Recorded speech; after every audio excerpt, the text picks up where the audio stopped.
The rain had soaked through Linda Kelly's shawl before she reached Queen Square, and by the time she set her boot on the first slick step of the Bath Chancery rooms, the tea chest had carved 2 hard ridges into her palms through her worn gloves. Steam breathed out from the copper canister balanced against her hip and found the frayed gap at her wrist. It burned there. She climbed anyway, one step, then another. Her skirt hem dragged dark and heavy behind her. Coach wheels hissed on wet stone. A clerk under the portico glanced at her face, then at the chest, then away with the quick indifference of a man preserving his own comfort. She knew that look. Everyone in Queen Square did. She was 22 and called plain by women who spent their mornings in mirrored rooms. Dark hair, wet and unbound where pins had failed. Hollow cheeks from meals reduced by someone else's displeasure. Eyes too large for the thinness of her face. Eyes that made strangers think first of hunger and then of trouble. On dry days she might have passed unnoticed among seamstresses and shopgirls crossing the square with baskets. In rain, with the tea chest biting into her hands and her grey dress mended at both sleeves, she looked exactly what Mrs. Armitage wanted her to look like. A burden moving under orders. 2 coachmen watched from the curb as she slipped on the 3rd step and struck her knee against stone. Neither moved. One removed his hat to a passing lady instead. By the 5th step, her fingers had gone from pain to numbness. By the 7th, numbness had broken and pain returned sharp and hot. She shifted the chest against her hip and felt splinters through the cloth. The brass latch was bent. One hinge had been replaced with twine. Her father would have repaired it in 10 quiet minutes at the kitchen table, spectacles low on his nose, lamp turned down to save oil. The memory arrived and cut.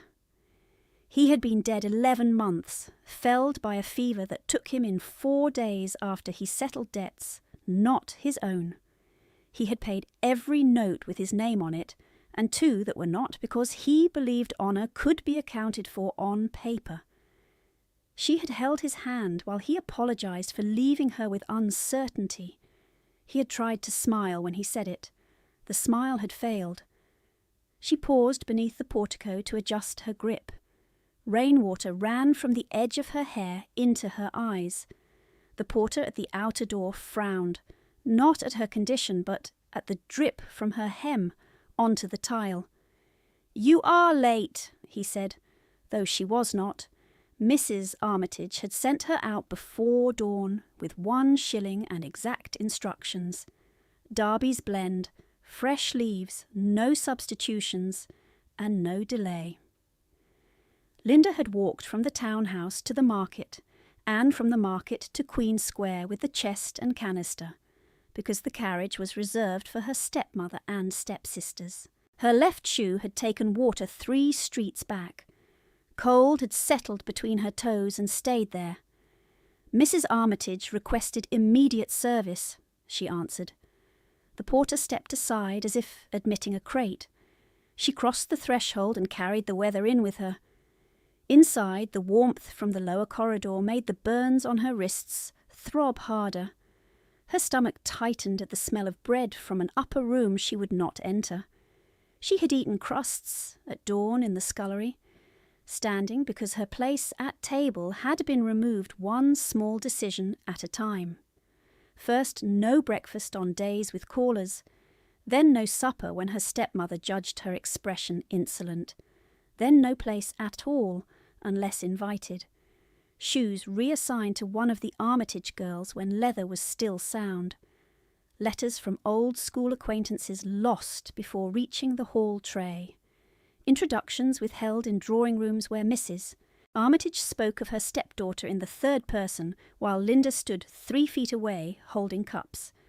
Once there had been talk of a modest dowry and a music tutor on Thursdays, and a season measured by possibilities instead of penalties. Then her mother's grave under the leaning yew. Then a remarriage.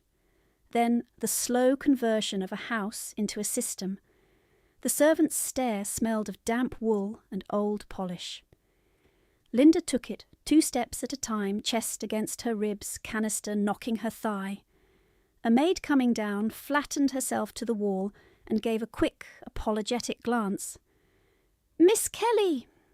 The title was almost a whisper, almost a kindness.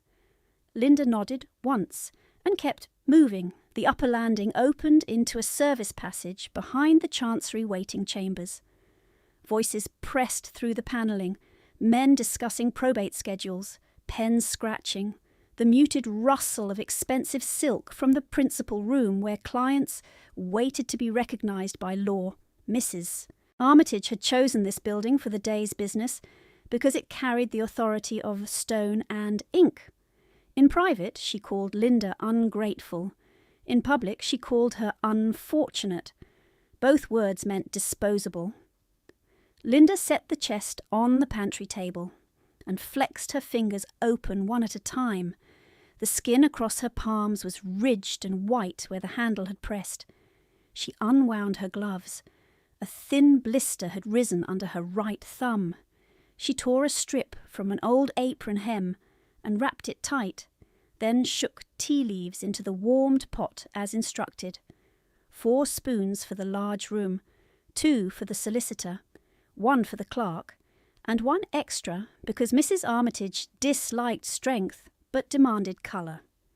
The canister hissed when she opened the spout. Steam struck her wrists. She bit the inside of her cheek and kept her hand steady. Above her, chair legs scraped. A man coughed. Someone laughed softly at something meant to sound humane and efficient. Her name did not rise through the floorboards. It never did, unless work was late. In the narrow glass of the pantry door she caught a blurred reflection. The plain face again. Not plain, she thought with a brief hard clarity, merely unadorned and tired.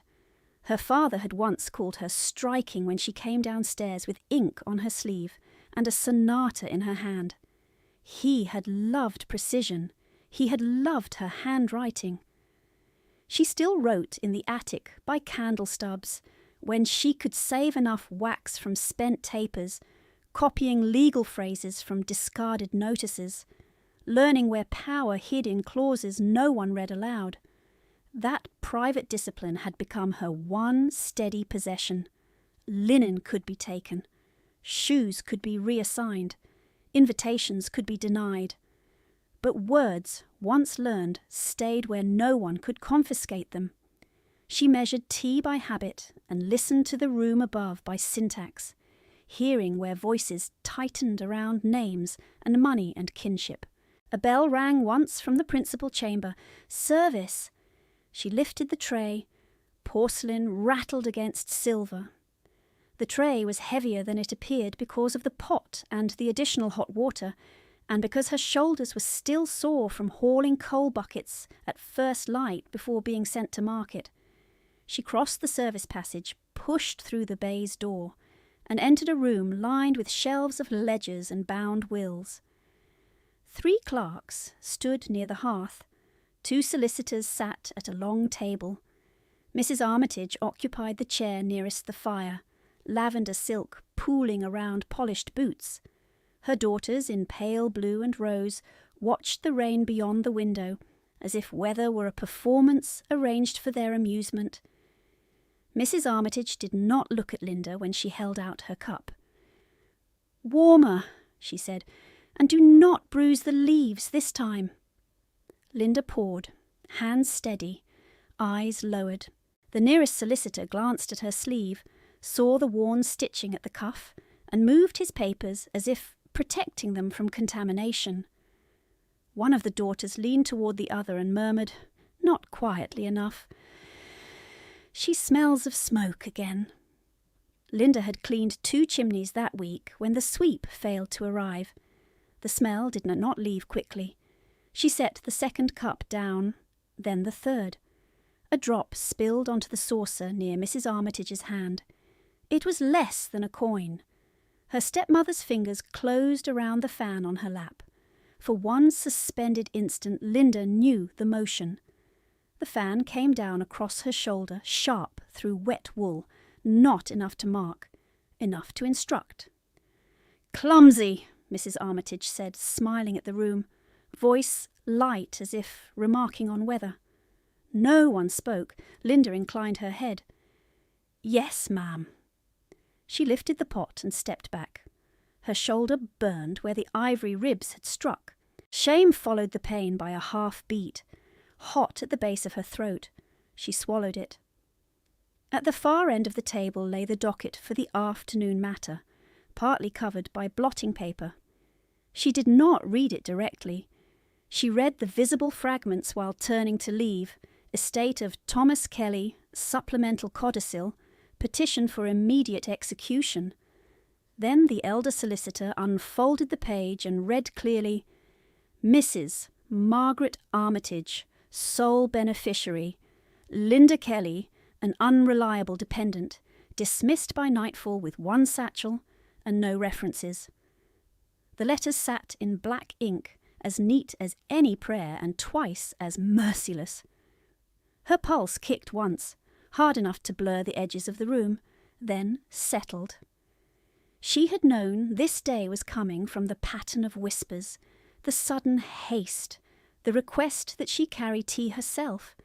Still, seeing her father's name in that hand made the floor feel uncertain beneath her boots. Back in the pantry, she set the tray down and braced both palms on the table until the trembling eased. Rain struck the high window in disciplined sheets. Somewhere deeper in the building, a clock marked the 1/4 hour. The building went on. Law went on. Hunger and rain and orders went on. She lifted the tea caddy to refill the measure. The paper lining had shifted, and a sealed memorandum slid loose against her fingers. She froze at the slant of the script. Her father's hand. Before footsteps returned, she slipped it into her sleeve and set the caddy straight. She reached for the second pot because Mrs. Armitage always demanded a fresh infusion before documents were signed, and because work did not pause for dread. Her fingers shook once when she took up the scoop. She steadied them against the rim. Down the corridor, footsteps approached, then passed, then returned. Voices rose overhead. Her name surfaced this time, thin through plaster, folded into terms that sounded administrative and final. Linda closed her eyes for 1 breath only, then opened them and poured the water, careful not to bruise the leaves. The second pot darkened slowly, leaves unfurling in the strainer like small drowned things, and Linda stood over it with her sleeve damp where the sealed memorandum pressed against her skin. Heat rose into her face. Cold stayed in her shoes. She watched the stream turn amber, then brown, and forced her breathing into even counts because the room above had gone quiet in the manner of people settling to signatures. She knew that silence. It was the silence that came when lives were arranged by those who would never carry coal, never mend cuffs, never stand in a pantry, while their own name was weighed and thinned and reduced to an adjective. Unreliable, dependent. The words had been read in a clerk's voice so dry it might have been weather. She could still hear each syllable. Her father had taught her when she was 10, and blotting his ledgers with ink-black fingers, that legal language never shouted. It stripped, it narrowed, it made theft respectable. At 10 she had smiled and called him severe. At 22 she understood. She lifted the pot and poured into fresh cups, one by one, careful to leave no leaf in the pour. The corridor boards shifted under distant steps. A bell rang twice from the records room. Service again. Work again. She set the cups on the tray and steadied it against her hip. The bruise across her shoulder had begun to throb in a slow rhythm, and each pulse brought back an older rhythm, older rooms, older humiliations, all laid one atop another, until she could not separate where one ended and the next began. After her mother's death, Before the second year had passed, the house had smelled of vinegar and medicinal herbs and grief. Her father had moved through it like a man apologizing to walls. He had done his best in ways no one praised, mending hems after supper with rough hands, reading her aloud from borrowed books when his own eyes tired, making broth too thin but offering her the thicker half. He had said he would not marry again. He had said this in late winter, sitting by the nursery grate with a blanket over his knees. By summer he had accepted invitations from Mrs. Margaret Armitage, widow, agreeable conversation, suitable means. By autumn she had entered the townhouse in plum silk and measured every room before she had removed her gloves. In the first month after the wedding, Mrs. Armitage called her dear child in front of callers and touched her shoulder as if kindness was simple. In the second month she corrected Linda's posture at table. In the third she informed the cook that Miss Kelly was too old for puddings and too delicate for rich sauces. She said it as concern. By Lent the concern had acquired ledgers. Candle use was excessive in the attic. Coal allotment in Miss Kelly's room was reduced. Linen replacement was deferred. The music tutor, who had come Thursdays with Mozart's scores tied in ribbon and smelled faintly of oranges, was thanked and dismissed because there was no practical purpose in cultivating accomplishments without immediate marriage prospects. The pianoforte in the morning room was tuned for Julia and Anne Armitage and locked afterward. Linda still passed it daily with coal dust on her sleeves, seeing her reflection split across polished wood, the same dark hair, the same narrow face, the same hands that had once played scales cleanly and now bore fine burns from kitchen work. She learned not to pause.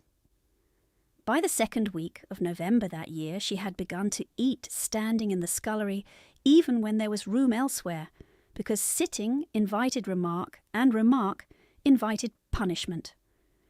The punishments were small enough to deny and constant enough to alter bone.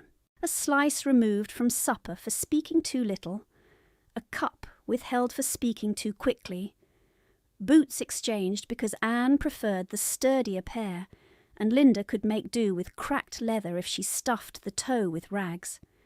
A shawl reassigned because Julia said grey did not flatter her anyway. She had once owned a blue cashmere wrap, her mother's, mended at one fringe and scented faintly of rosewater long after the scent should have gone. It vanished in the spring cleaning and appeared a week later around Julia's shoulders in the carriage to Sydney Gardens. Linda had watched from an upper window, fingertips on cold glass, and then had gone downstairs to black the grates. No one acknowledged the transfer. That was Mrs. Armitage's method. Nothing was stolen. Things merely found proper use. She pushed through the baize door with the tray balanced high and entered the corridor outside the principal chamber. Two clerks passed her, speaking of annuities. They stepped around her as around furniture. She waited against the wall until they were gone, then moved into the records room where her stepmother and the solicitors sat exactly as before. Only now blotters had shifted and a ribbon lay untied beside the docket. Rain clattered against the window panes in hard, narrow bursts. Mrs. Armitage held out her cup without looking. Linda filled it. Her younger stepsister accepted hers with a smile so sweet it had always made Linda wary. "Do not tremble over my skirt, Linda," Anne said, adjusting lace at her wrist. "This trim was imported." Linda inclined her head. "Yes, Miss Anne." She set the cup near Julia, who glanced at the reddened skin above Linda's glove and laughed softly. "How industrious you are! One would think work had made you almost useful." The elder solicitor did not lift his eyes. He turned a page. Ink glistened. The room smelled of bergamot, lavender, wet wool, and sealing wax. Linda kept her gaze on the tray and stepped back to her place near the sideboard, where servants stood and kin did not. Her father's debts had begun before Mrs. Armitage and deepened after. He had guaranteed a shipping note for a cousin with a persuasive tongue, then 2 supplier accounts when Storms delayed freight at Bristol, then a bridge loan for a neighbour whose estate was tied in litigation. He had believed men when they said repayment was certain. He had believed signatures reflected character. When collections came due in a season of failed returns, he sold timber rights on the western parcel and mortgaged the Bath townhouse to preserve wages for staff he had employed 20 years. Linda had watched him decide this at the library desk with a candle burned down to a blister of wax, his thumb pressed to the bridge of his nose, papers spread like white wounds under the lamp. "A household is not silver to be put away in hard years," he had said when she urged him to release half the staff. "People have children, people have rents." He had paid everyone. He had gone without a new coat 3 winters running. He had died with his accounts in order and his daughter unprotected. Mrs. Armitage inherited his obligations in law and none of his loyalties in spirit. Within a month she dismissed 2 old footmen, reduced kitchen wages, and sold the carriage horse he favoured, all while commissioning draperies for the front drawing-room so callers would not notice strain. The greatest injury had not been hunger or labour. It had been subtraction from social memory. Mrs. Armitage conducted introductions as if Linda were a paid companion who had overestimated her station. At musicales, she presented Julia's execution of Italian songs and Anne's French, then turned to Linda only to request she fetch shawls, pour negus, close a draughty sash. When former acquaintances asked after Miss Kelly's plans, Mrs. Armitage smiled and said, "My stepdaughter is of a retiring temperament and happiest in useful occupations." The phrase spread. Invitations thinned. A woman who was not seen in drawing-rooms soon became a woman not spoken of. Letters addressed in old-school hands stopped arriving, though Linda once saw one in the hall tray before luncheon, and never saw it again. Another was brought by a boy at the side door and refused because no such resident receives private correspondence. She had learned of the refusal from the cook's niece, who had pitied her enough to whisper it while peeling turnips. After that, Linda began searching waste-baskets for discarded envelopes and reading old circulars for legal notices, teaching herself to pass probate terms and trust deeds, because knowledge remained when friends did not. She stood now in the same legal room where that long erasure had reached for completion, and the completion wore her father's surname as if it had earned it. Mrs. Armitage set down her cup. "This blend is weaker than requested." Linda answered, "I shall steep longer, ma'am." The fan lifted a fraction, warning in the motion. Linda lowered her eyes further and took the cup back before the warning became contact. Her shoulder tightened. She did not let her breath change. Across the table, the younger solicitor cleared his throat and read from the prepared line in that untroubled monotone. "Given Miss Linda Kelly's irregular conduct and lack of practical reliability, it is proposed she vacate current residence this evening and relinquish access to household accounts." Irregular conduct. She had risen before dawn for 11 months, carried water until her wrists ached, copied account figures at midnight when asked, and kept silence through insults that would have driven men to duels. Language did not care. It bent to whoever held the quill. She collected the empty cups and withdrew to the pantry without haste. The door closed behind her. At once her face drained of composure and her hands began to shake in earnest, rattling porcelain against the tray edge. She set it down before she dropped it and pressed both palms to the table until the trembling lessened. Beneath her cuff, the memorandum seal dug against her forearm. Her father had sealed it in dark red wax, stamped with the old Kelly signet, the lion and compass barely visible through years of concealment in the tea-caddy lining. He had hidden it where only someone who worked, someone who refilled and scrubbed and endured, would find it. Not in the desk Mrs. Armitage had inventoried, Not in the library where keys had changed hands. In a kitchen object no lady touched. She slid the packet free just enough to see the script on the front. For my daughter Linda to be opened if any supplemental codicil appears in the absence of Captains Hume and Lister, the naval witnesses, 2 men her father trusted from his shipping years, precise men who wore weather in their faces and refused soft frauds. Neither had been present upstairs.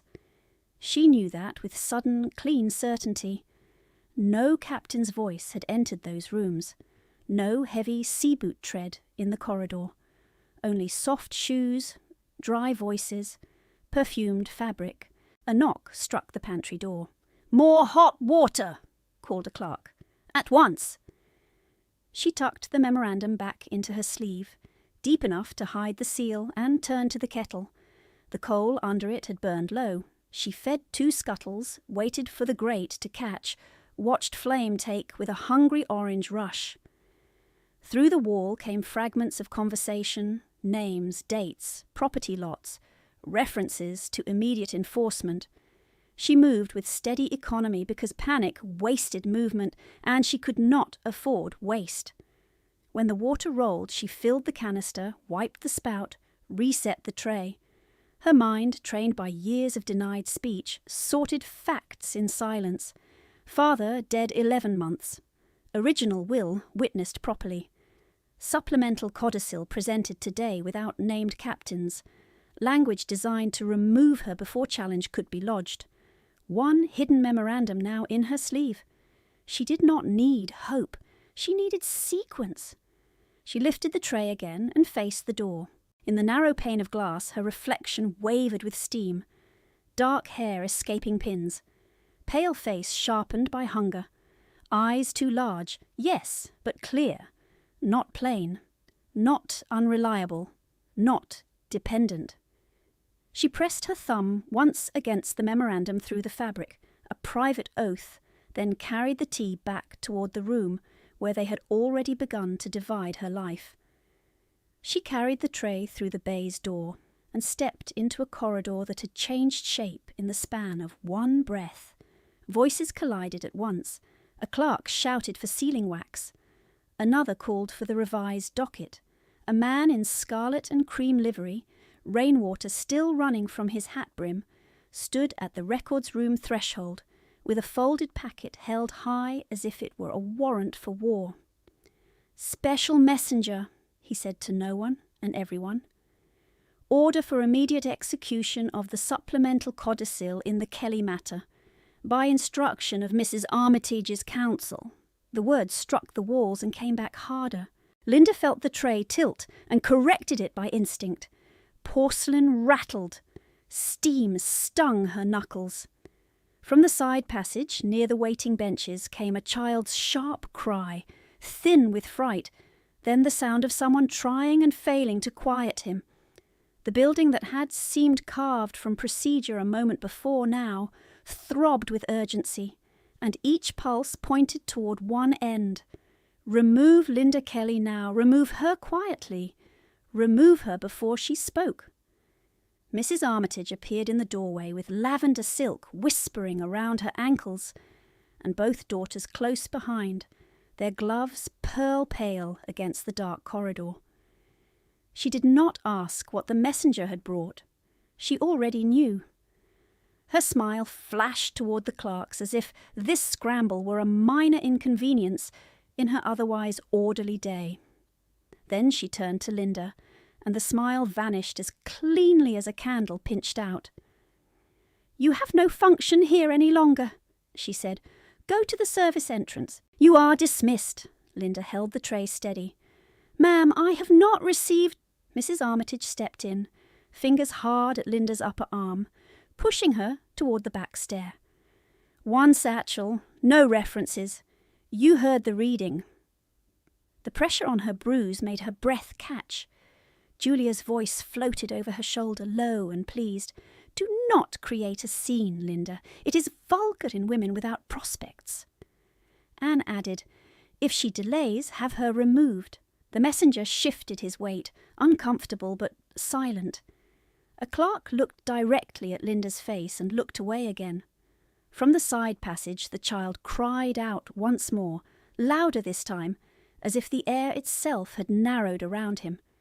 The outer doors at the end of the corridor opened with a force that drove a gust of rain-chilled wind across the stone floor and lifted the edge of Mrs. Armitage's sleeve. 2 men entered first in dark travelling coats, then stepped apart. The man between them needed no announcement. Everyone in Bath who read a newspaper knew his name. Everyone who had seen him once remembered the stillness around him afterward.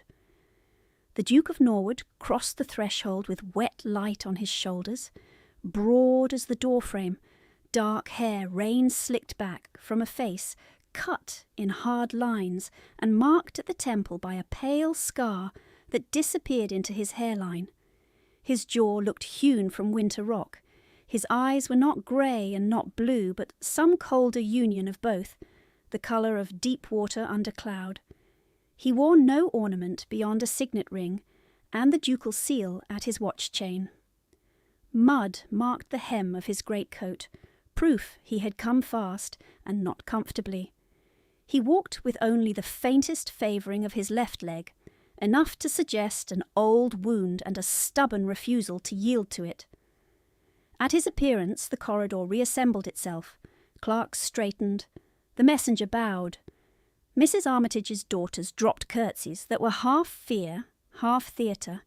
Linda did not curtsy.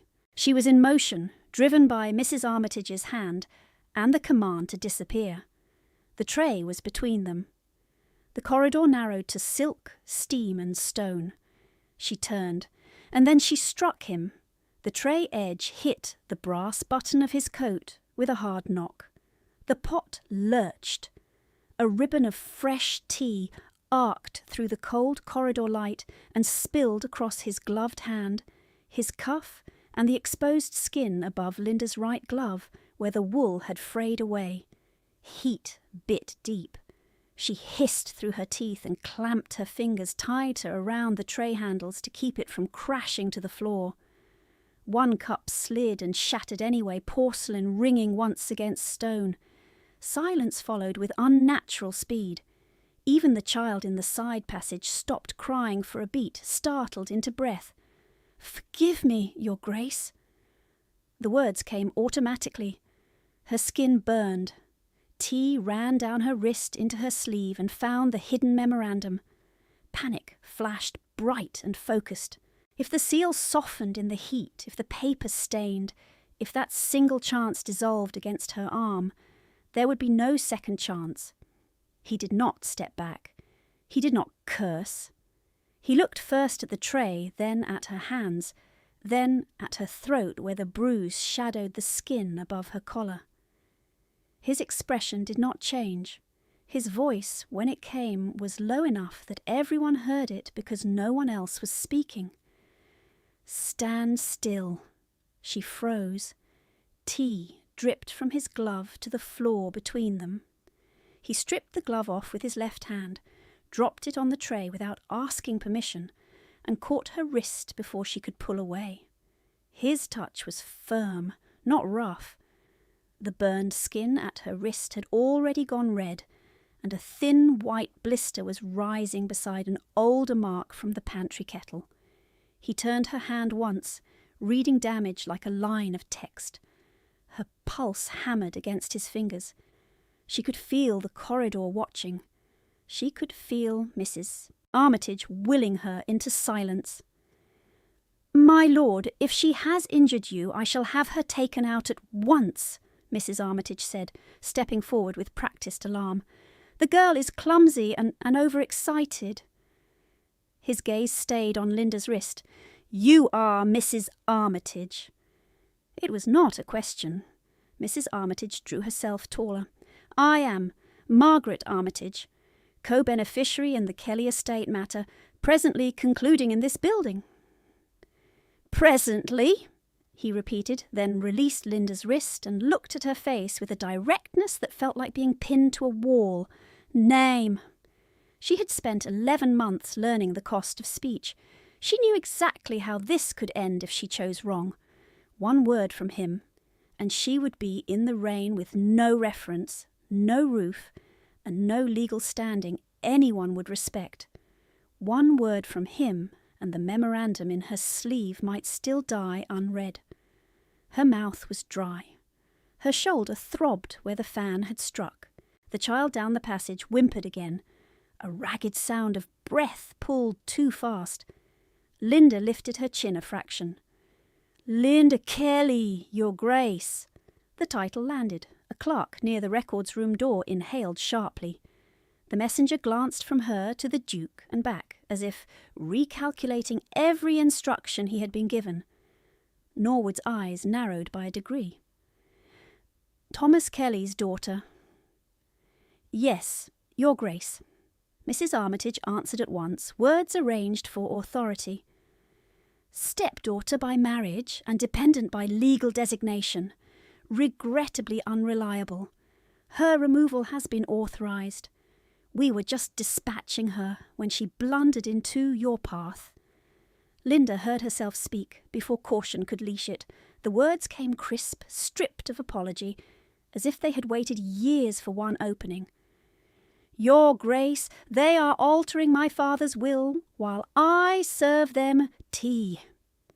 The corridor seemed to draw breath and hold it.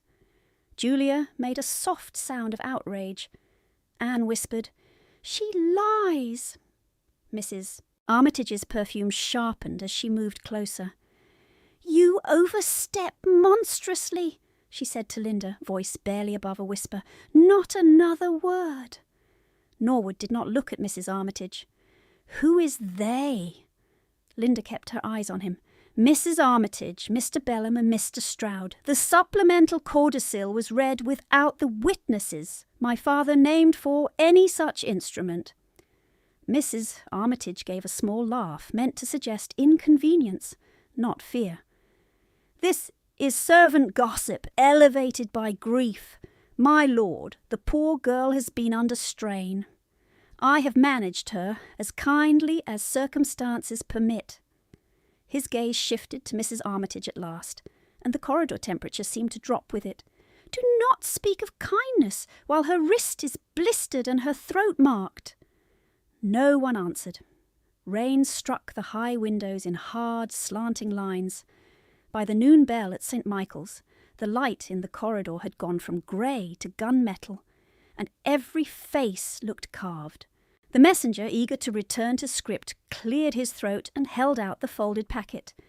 "Your Grace, urgent order from council for immediate execution. If I may deliver—" Norwood took the packet without unfolding it. "You may wait." The man bowed and stepped back. A door opened near the waiting benches. A boy of perhaps 8 or 9 stood there, fine coat askew, cheeks wet, one hand clenched in the sleeve of an older nurse who looked near collapse herself. The child's breath came too quickly, chest fluttering under his cravat. He stared at the corridor full of adults and titles and stopped as if he had walked into deep water. Norwood's shoulders altered by an inch, a movement so restrained it might have been missed by anyone not watching him directly. Linda saw it. The child saw him and made for him in 3 uneven steps, then faltered, pressing a fist to his own sternum as if to hold himself together. The nurse whispered, "Master Peter, slow breath, slow!" But panic had already carried him beyond words. He gave one broken sob and bent forward. Norwood's head turned half toward the boy, half toward Linda. Duty split him in visible lines. He did not move yet. Mrs. Armitage seized the pause. "Your Grace, this is a family legal matter. The child is distressed by the weather. If you permit, we shall complete signatures quickly and release your afternoon." He handed the sealed packet to one of his men without taking his eyes from Linda. "No signatures." "My lord!" Mr. Bellam had appeared in the records room doorway, pen still in hand, spectacles sliding low. "The papers are in order. Miss Kelly is household staff and has no standing to delay." "She remains," Norwood said. 3 words, No elevation in tone, no argument offered. The effect was immediate and absolute. Belham's mouth closed. A clerk set down his pen, as if it had become suddenly heavy. Mrs. Armitage's fingers tightened around her fan until the knuckles showed white through powder. Norwood stepped aside from Linda and pointed once toward the records room with his ungloved hand. "Inside, all of you!" His gaze returned to her. "You will come with me, Miss Kelly. Bring whatever you mean to rely upon." The memorandum seemed to burn through cloth into her skin, not with heat now, but with purpose. She drew one controlled breath and answered with the same precision she had used over tea leaves and legal phrases in attic candlelight. "Yes, Your Grace." He turned, and the corridor moved around him like a tide obeying a moon it could not refuse. Linda followed with the broken tray still in her hands, tea cooling on her burns, while behind her Mrs. Armitage's silk gave one hard rustle that sounded, for the first time all day, like fear. Norwood's men closed the records room doors behind them, and the latch settled with a sound that made Linda think of bolts drawn for winter. The room had not grown warmer, though the fire burned hard in the grate. Wet wool steamed. Sealing wax gave off a sharp, sweet smell. Mrs. Armitage took her chair again, as if rank alone could restore the order she had lost in the corridor. But her fan did not move now. Julia and Anne remained standing behind her, pale and rigid, gloved fingers locked together. Mr. Belham gathered papers with quick, dry motions, attempting to rescue authority from the floor where the broken cup still lay in a white crescent. Linda set the tray on the sideboard and did not trust her hands to unclench at once. Tea had dried tacky over her right wrist. The burn bit deeper each time she moved her thumb. Her sleeve clung damp where spilled heat had reached the hidden packet. She slid her fingers under the cuff to feel the seal through cloth. It was intact, wax edge, raised lion and compass. Her father's hand still protected in paper and red. Norwood removed his coat and handed it to a footman without looking away from the table. Under the coat he wore a dark coat cut close at the waist, plain linen, no softness in any line. The scar at his temple pulled faintly when his jaw tightened. He did not sit. "Names," he said. Belham rose too quickly and knocked his inkwell. "Edmund Belham, Solicitor of Record, Your Grace. This is Mr. Stroud, assisting. Mrs. Margaret Armitage, petitioner under lawful supplemental—" "Dates first," Norwood said. Belham stopped, swallowed. "The supplemental codicil was drafted this week and presented this morning for immediate execution. Witnesses present and available within the building. Named witnesses from the original will." Belham's eyes flicked to Mrs. Armitage. "Not required for this codicil, Your Grace. Answer the question." Stroud attempted a smile and failed. "Captains Hume and Lister were not summoned. The petitioner deemed alternate witnesses sufficient." Linda saw, rather than heard, Mrs. Armitage's breath catch. It moved the lace at her throat by half an inch. Norwood turned toward the door and gave one nod to his man. "Bring the magistrate from the adjoining chamber, now." A protest broke from Mrs. Armitage before she could soften it. "Your Grace, this is grotesquely irregular. We are private parties, settling private property. There is no need to involve—" You petitioned Chancery for immediate execution." His voice stayed level. "You made it public when you asked the court to enforce it before sundown." Silence folded over the room again. Rain hammered the tall windows in thin, hard lines that did not vary. Linda became aware of the child's breathing in the corridor outside, fast and uneven, with the small gasping hitch at the top of each inhalation. The nurse murmured to him, low and breaking. Someone passed in the hall. Boots, then retreat. Nobody entered. Belham, seeking ground, pointed his pen at Linda without quite looking at her. If the purpose is merely to hear the girl's grievance, I can summarise her condition quickly. Miss Kelly is prone to agitation. She is useful in domestic tasks, but unsuited to financial responsibility. Her father himself expressed concern regarding her steadiness. No, Linda said. The word came quiet and clear. Every face turned. She stepped away from the sideboard, shoulders square despite the ache beneath her wet shawl. You will not place false sentiments in my father's mouth. He taught me his accounts from age 12. I balanced shipping ledgers at 14. I copied tenancy ledgers for the West Parcel last winter when Mr. Pike's eyes failed. If there is concern for steadiness in this room, it is not mine. Bellum flushed. You address officers of the court with remarkable insolence for one in your position. Norwood answered before Linda could. Her position is witness. Continue, Miss Kelly. The word struck her harder than the fan had. Witness, not servant, not burden, not dependent. She drew breath and reached into her sleeve with careful fingers. Paper rasped against wool. She placed the sealed memorandum on the table between the scattered codicils and blotters. Red wax. Kelly's signet, though dulled by years. My father left instructions to open this only if any supplemental codicil appeared without Captains Hume and Lister. It has remained hidden until this morning. Bellum leaned forward, then stopped when Norwood's hand touched the page first. The Duke did not break the seal. He held the packet flat under his palm and studied the signature on the outer fold as if memorising each stroke. Who else knew this existed? No one living, I think. Mrs. Armitage laughed once. Brittle. Convenient. A theatrical relic produced from an apron and expected to overturn executed paperwork. It was in the tea-caddy lining, Linda said, where he stored papers no one thought worth stealing. The line landed. Julia's mouth tightened. Anne looked away.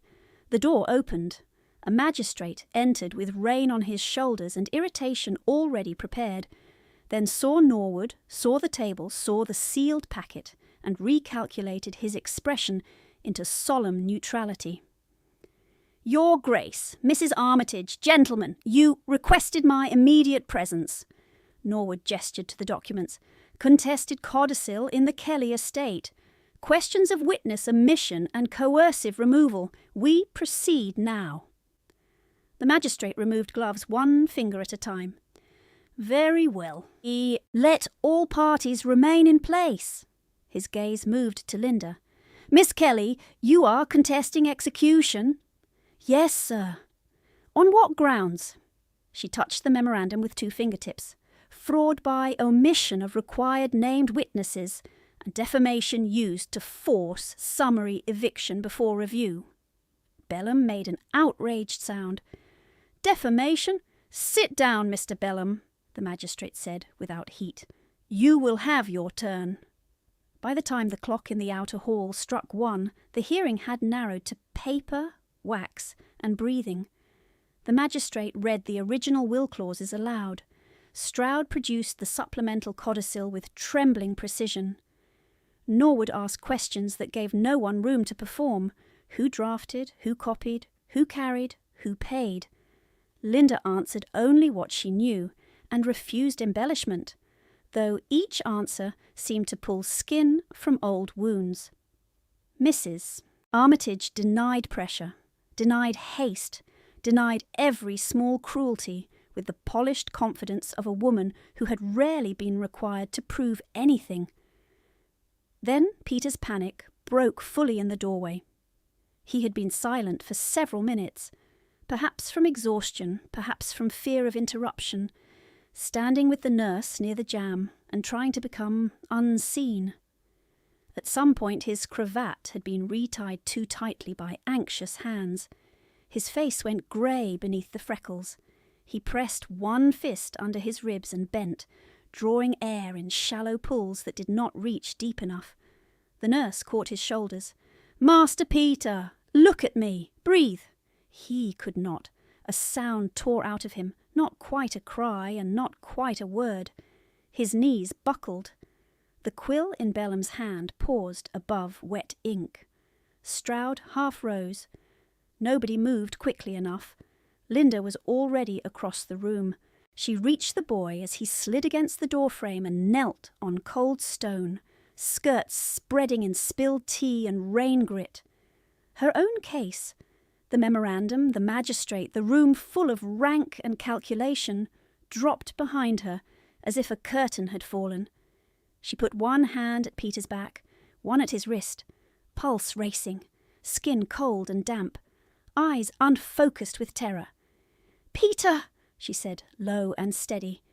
"Listen to me. You are safe. Your body is frightened, but you are safe." He shook his head sharply and fought for air. The nurse whispered, "He has spells, miss, since his mother's funeral. If pressed, he cannot draw breath." Linda loosened the knot of his cravat with careful fingers. The linen at his throat was soaked. She opened his collar enough for air and rubbed once between his shoulder blades where the muscles had locked like wire. "Look at my hand," she told him, placing his palm flat against her own. "We count together. In for 4, hold for 2, out for 6. Do not force. Follow!" He tried and failed, tried again. Breath snagged. She did not let urgency enter her voice. "Again! In for 4. He dragged in 2 counts and broke. "It is enough. We build from there." She shifted closer, taking the edge of his coat around both of them to block the draught from the door. Her burned wrist brushed his sleeve. Pain flashed bright, then settled under purpose. "Hear me. Feel the floor under your boots. Feel my hand. One thing at a time." Around them the hearing stood suspended. The magistrate remained seated, pen lifted, watching over steepled fingers. Bellum stared as if witnessing a breach of legal decorum he could not classify. Mrs. Armitage muttered, "This is absurd. Remove the child." No one obeyed. Peter's breathing still skittered. Linda lowered her head so he could focus on one voice and not the room. She began the old seafarer's lullaby her father used to hum when storm winds worried the shutters, and she woke convinced the roof would lift. It was not a pretty song. It kept time, slow and repetitive, built on oars and tide and lantern light at harbour mouths. Her father had learned it from deckhands who needed frightened boys to sleep in pitching cabins. She sang under her breath and counted between lines. "Lantern low and the black tide turning. Hold the rope, lad, hold it true. North wind loud, but the mast still bearing. Night runs through, and so do you." Peter's fingers, clenched hard enough to blanch, loosened by degrees around hers. One breath deepened, then another. She counted with him and made the room count without speaking. 4, 2, 6. Again, his shoulders dropped 1 inch, then 1 more. Tears tracked down his cheeks, in quiet lines now, no longer forced out by panic but by release. He leaned into her side with the trust of a child too tired to pretend bravery. Norwood had not moved from his place near the table. He stood perfectly still, one hand on the back of the nearest chair, knuckles pale. The stillness was not indifference. It was strain contained so tightly it became visible. His gaze stayed on Peter's face, then shifted once to Linda's wrists where red blisters rose above frayed glove edges against the dark cloth of the boy's coat. The scar at his temple drew taut. He said nothing. Linda kept singing until Peter's inhale and exhale matched count for count. The nurse sank to her knees opposite and wiped the boy's cheek with her cuff, weeping silently from relief and embarrassment. "Forgive me, my lord," she whispered toward Norwood without lifting her eyes. "He had 3 nights of disturbed sleep. I should have refused this errand." "You did not fail," Linda said before Norwood could answer. "He is breathing well now." She guided Peter's hand to his own chest. "Feel that? Slower, strong. You did that." He looked at her with swollen eyes and managed a hoarse whisper. "Will it come back?" "It may," she said honestly. "Then we do this again. We count. We loosen the cloth. We keep to one voice." He nodded against her shoulder, small and solemn. From the table the magistrate cleared his throat. "Miss Kelly, if the child is stable, we must resume testimony." Linda closed her eyes for half a second. The stone under her knees had gone numb. Her shoulder burned where the morning's blow had landed. Her pulse had not yet settled from the run across the room.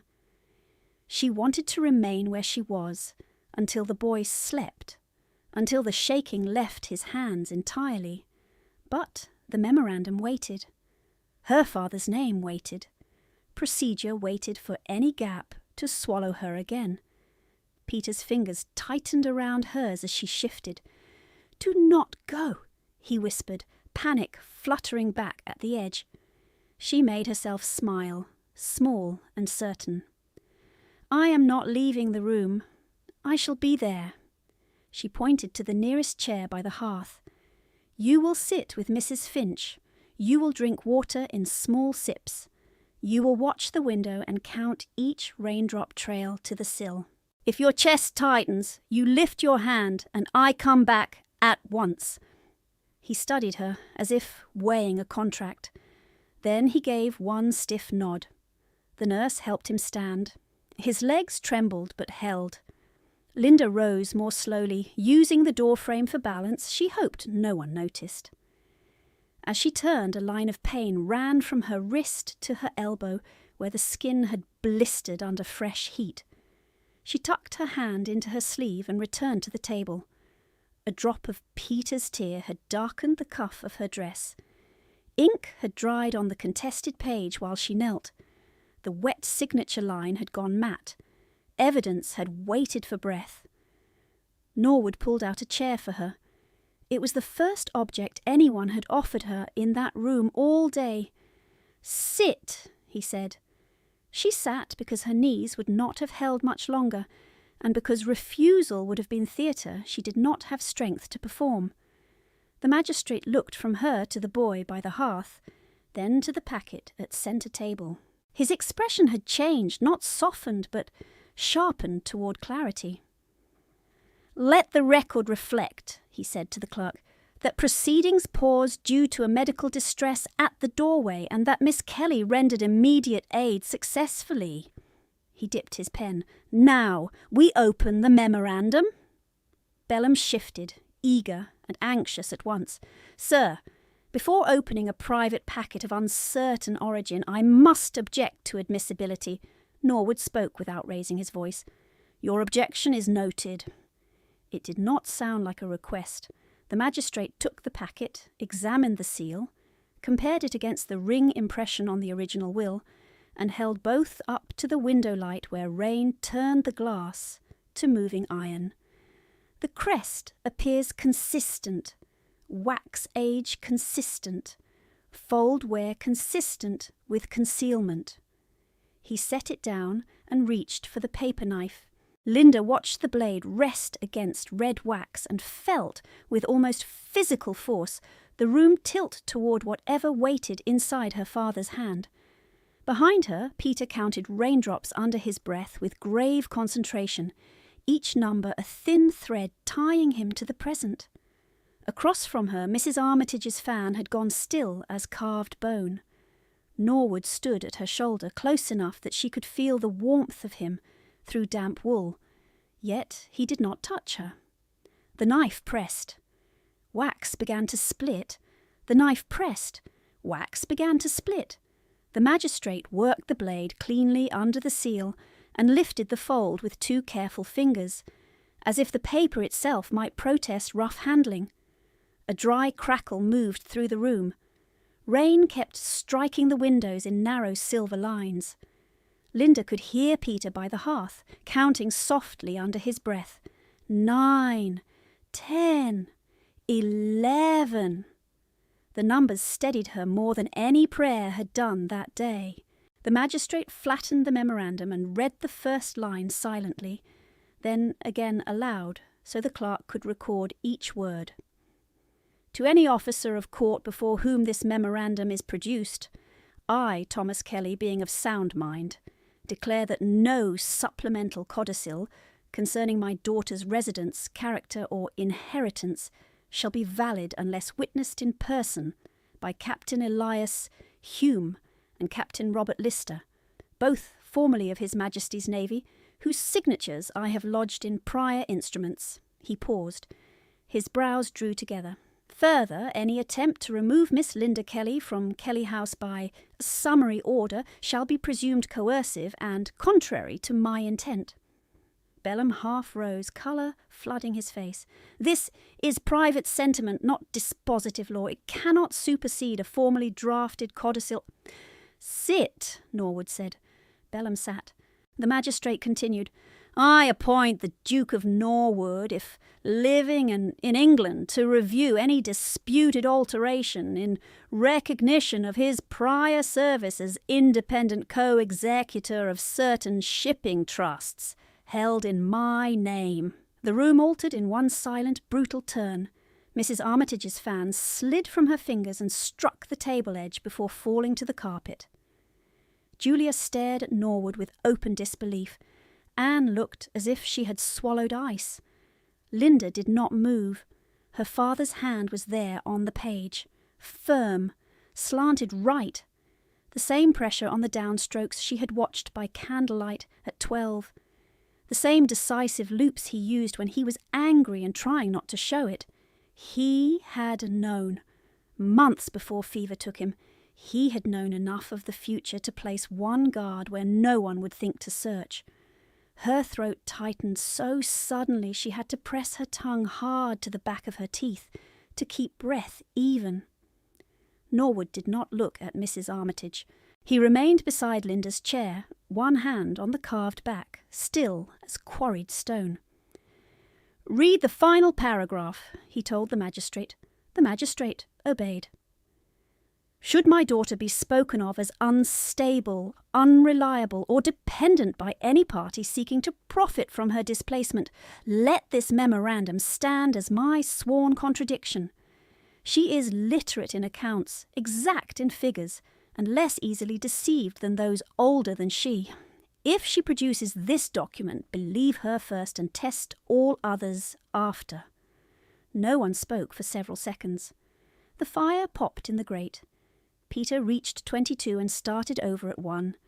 Mrs. Armitage recovered first, voice trembling only at the edges. A touching letter, nothing more. Mr. Belham, tell him. Tell the court this is emotional theatrics from a dying man. Belham swallowed, eyes darting between the memorandum and the codicil. It is uncommon, certainly, but admissibility remains contested. The supplemental document was signed.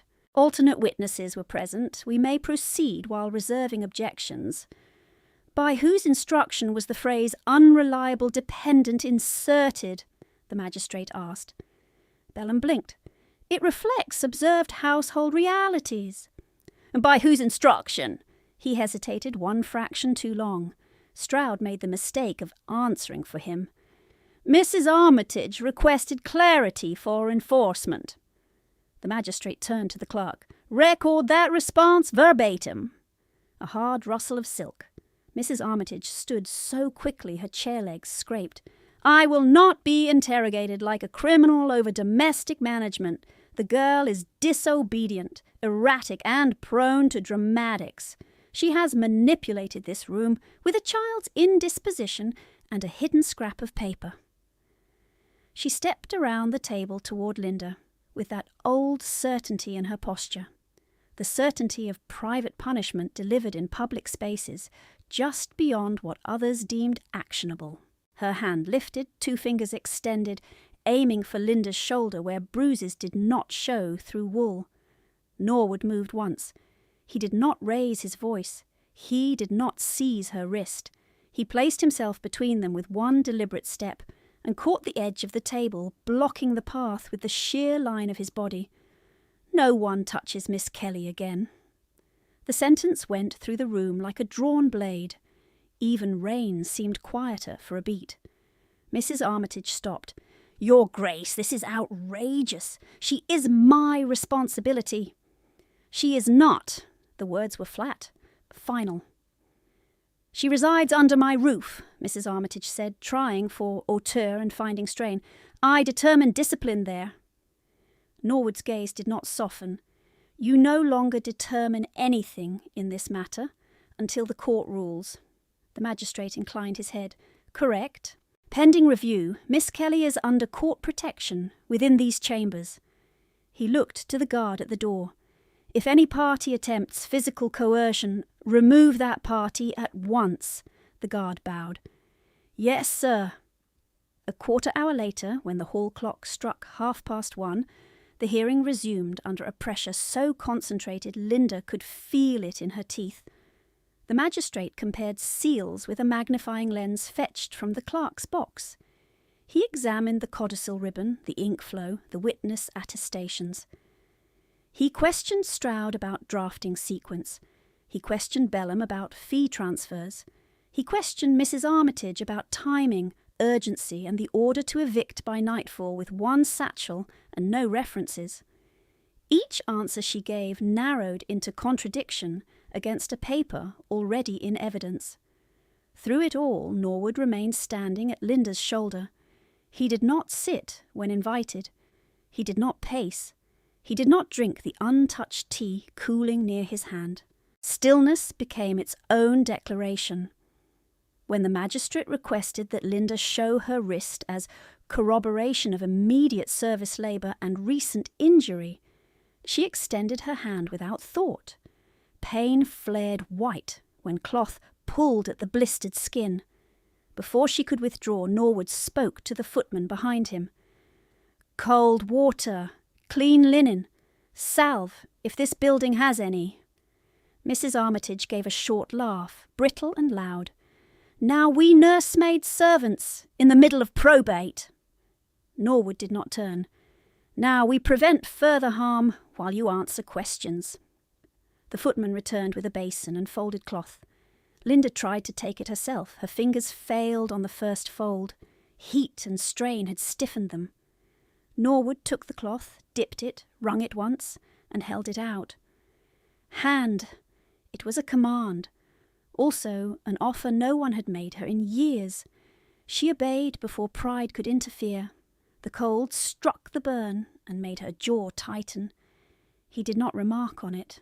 He steadied her wrist with his ungloved hand, broad and scarred across the knuckles, and kept the cloth there until the throbbing eased by degrees. His touch was controlled, almost clinical, yet she could feel the restraint in it, as if force had been his first language for too long and gentleness now required active discipline. The magistrate looked up from the documents. "Your Grace, you may leave that to staff." "No," Norwood said. One syllable, no explanation. Peter watched from the hearth with solemn eyes, cup of water in both hands. Mrs. Finch whispered counts with him when his breath hitched. Each time Linda glanced toward him, he nodded as if to confirm he still held the thread. When the cloth warmed, Norwood replaced it with a fresh one and spoke without lifting his gaze from her wrist. "You carried that tea-chest up the outer steps at 8 this morning." It was not phrased as a question. Linda turned her head slightly toward him. "Yes, Your Grace."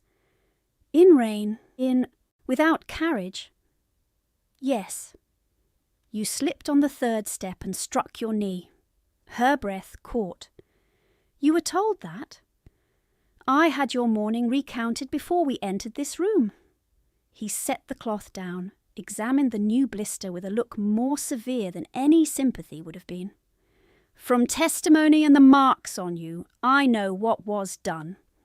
At 9:10 you were struck with a fan for spilling less than a spoon of tea. At 11 you were ordered out before signatures. At 1 you crossed this room to a child while your own case was opening. Since my arrival, I have watched enough. The room heard every word. No one pretended otherwise. Mrs. Armitage tried to cut across it. "Your Grace, this fixation is deeply improper. You mistake obstinacy for virtue." Norwood finally looked at her. "You mistake cruelty for governance."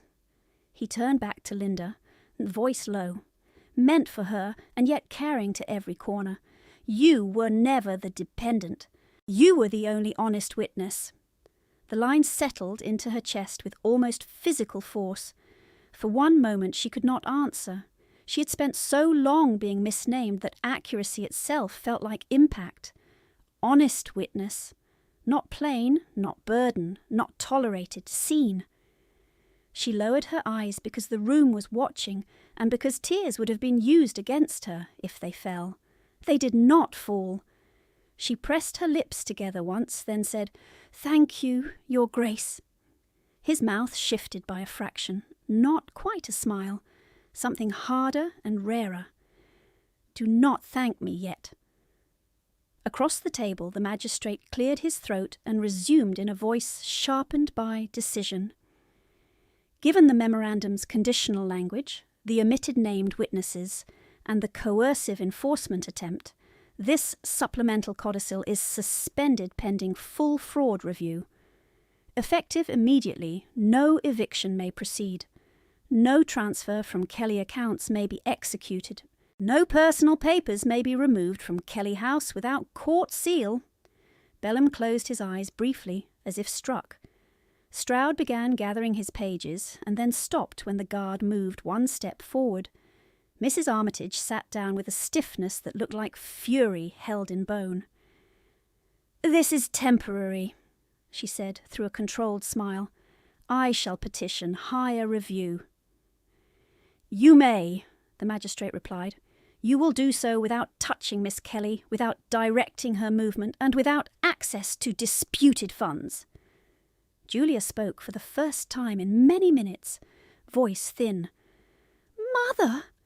Mrs. Armitage did not answer her. The magistrate sanded the fresh order, blew the excess grit, and passed it to the clerk for duplication. He then lifted his gaze to Linda. "Miss Kelly, until further hearing you may remain in residence with legal right of occupancy under injunction.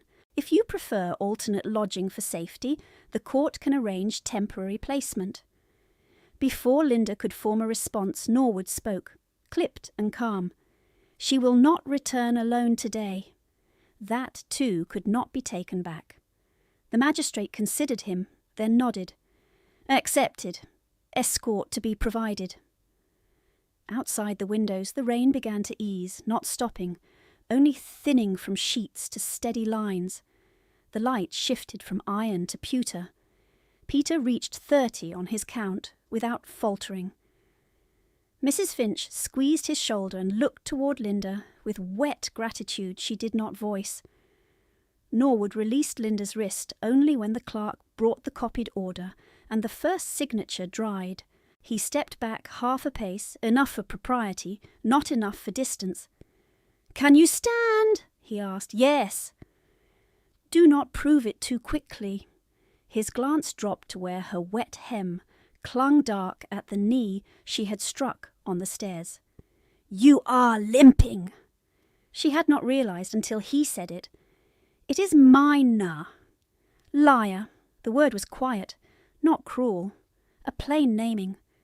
For the first time that day, a thread of dry irony touched her voice. "I learned from solicitors." Something moved again at the edge of his mouth, that almost smile returning and gone before anyone else might have believed it real. The magistrate sealed the injunction with a decisive press. Wax spread. Crest held. Law, for once, set its weight where it should have been from the beginning. "This hearing stands adjourned until tomorrow morning for witness production," he said. "Captain Hume and Captain Lister are to be located immediately. Mr. Belham, Mr. Stroud, you will remain available. Mrs. Armitage, you are instructed not to contact household staff regarding testimony." Mrs. Armitage rose with dignity assembled from fragments. "Of course, sir." No one in the room believed her. Norwood took up his coat, but did not put it on. He draped it across the back of Linda's chair instead, shielding the damp wool of her dress from the draught cutting under the door. "We leave together," he said. It sounded like another command. It felt like a perimeter drawn around her with stone and rank and deliberate will. Linda placed her palm over her father's memorandum, then over the new injunction, as if confirming both were real under her skin. Pain still burned at her wrist. Her shoulder still throbbed. Hunger still sat sharp beneath her ribs. None of that had vanished, yet the room had changed its axis. She rose carefully, straightened, and met Norwood's eyes, without lowering hers. "Yes, Your Grace." The latch lifted at once. The guard opened the door, and a second officer in court livery entered, with 2 men from the street, watch at his back, rain shining on their hat brims. He bowed to the magistrate and held out a folded note sealed in green wax. "Report returned, sir. Captain Elias Hume and Captain Robert Lister were found at the York House coffee room within 10 minutes of inquiry. They are in the lower chamber and request immediate audience. There is also a statement from Clerk Penford regarding fee transfers in the Kelly file." The room tightened around the new fact. Belham's pen slipped from his fingers and left a black streak across his cuff. Mrs. Armitage did not sit this time. She stood very still, one hand on the table edge, as if she could hold the day in place by force. The magistrate broke the seal, read quickly, and looked up with no softness left. "Mr. Belham, Mr. Stroud, Mrs. Armitage, you will accompany me now. Miss Kelly remains present. Your Grace, if you please." He gathered the memorandum, the contested codicil, and the injunction copy into one leather folio and passed it to the clerk. "Chain of custody noted. Nothing leaves this file." By 2:15, they were in the lower hearing chamber, a colder room with stone flags and no fire, where sound travelled hard off the walls and carried every hesitation. Captain Hume stood at the witness rail in a sea-dark coat, gone shiny at the seams, his nose bent from an old break and his gaze direct. Captain Lister beside him was broader, white-haired, and missing the first joint of his left little finger. Both men removed their hats when Linda entered, and both looked at her face with a recognition that was almost grief. "Hume," said the magistrate, "did you witness any supplemental codicil in the Kelly estate this week?" "No, sir," Hume answered, "nor was I asked.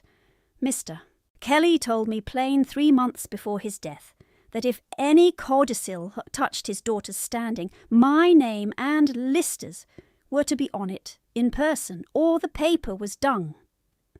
A tremor went through Belham's mouth. Lister added, "He repeated that instruction in writing at Bristol Quay. I keep the note still." He produced a folded scrap from an oilskin wallet. The clerk took it with tongs, logged it, and passed it up. The hand matched Thomas Kelly's slant and pressure exactly. The magistrate turned to the side table. "Clerk Penford." A narrow man with ink-stained cuffs stepped forward, eyes fixed on the floor. "Sir." "You submitted a written statement. Speak it aloud." Penford swallowed twice. "I copied the supplemental codicil yesterday morning under instruction from Mr. Stroud. Mrs. Armitage dictated the phrase unreliable dependent herself. Mr. Belham told me to backdate the drafting mark by 3 days. I was paid 2 guineas to log witness availability, though no named witnesses were present." "Paid by whom?" "Mr. Stroud, from a purse delivered by Mrs. Armitage's maid." Stroud made a sound of outrage. "This is perjury purchased by desperation." Penford flinched, but kept speaking. "I have the coin still wrapped in the office blotter cloth with your initials, sir." The magistrate's stare moved from Penford to Stroud and then to Mrs. Armitage. "Do you contest this testimony with evidence, not indignation?" Mrs. Armitage lifted her chin. Lavender silk whispered in the quiet. "I contest the entire theatre. The girl has turned male sentiment against me." Norwood spoke for the first time in that room. "Law is not sentiment." His voice did not rise. It did not need to. The magistrate placed the original will, the memorandum, Lister's keynote, and the supplemental codicil in a line across the table. He compared seals again under lens and candle, then set the lens down with a deliberate click.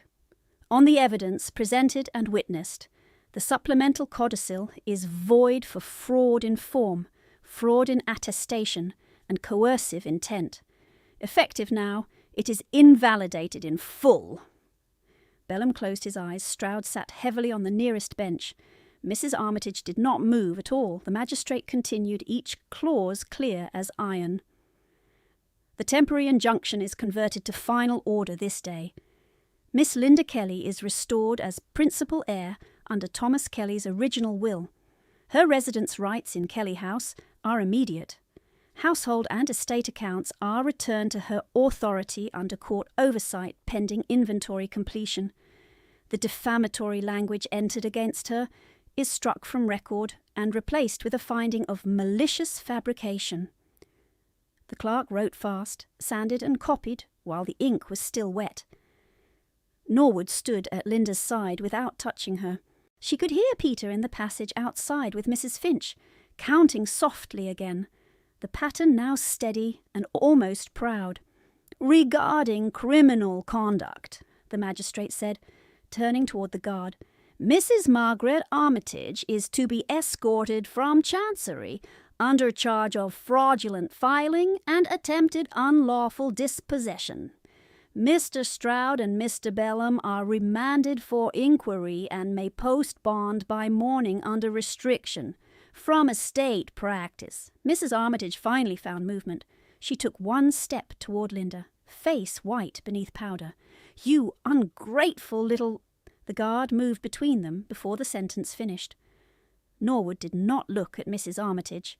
He looked at the guard. "Careful with the stairs. It is slick." "Your Grace," the guard said, and placed a formal hand at Mrs. Armitage's sleeve. Julia began to cry in thin, furious breaths. Anne stared at Linda as if seeing a stranger where furniture had stood. Neither sister spoke a single true word then, and in the years after they never did. The escort crossed the chamber, up the corridor, and through the public hall where clerks, coachmen, petitioners and idlers turned to watch Silk pass under guard.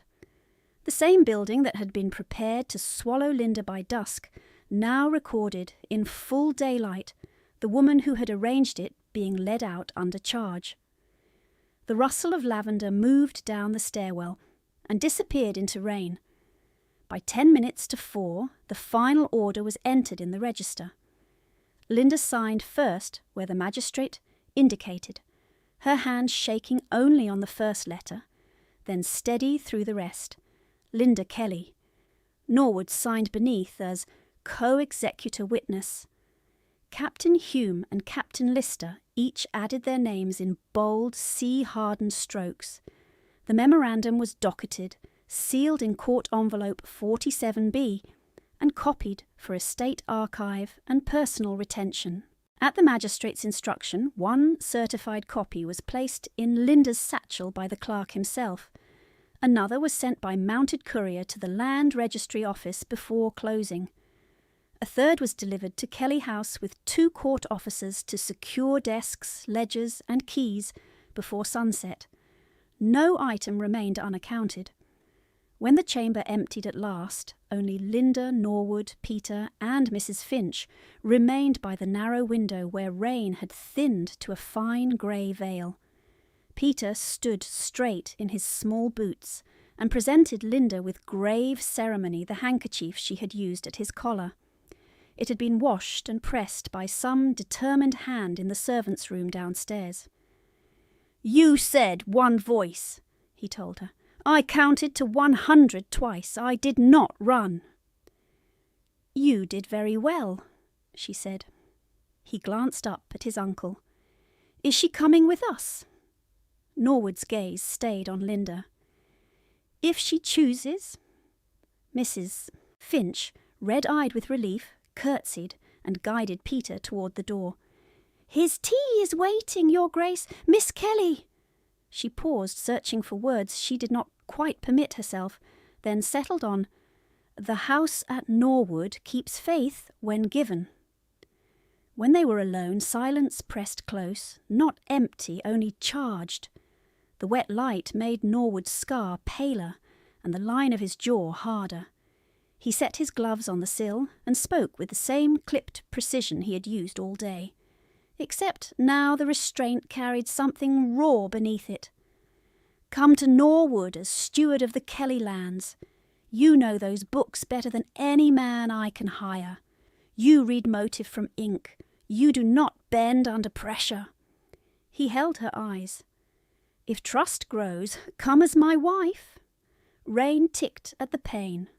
Down the corridor a door closed. Linda felt the weight of her satchel against her hip. Memorandum copy, final order, registry receipts.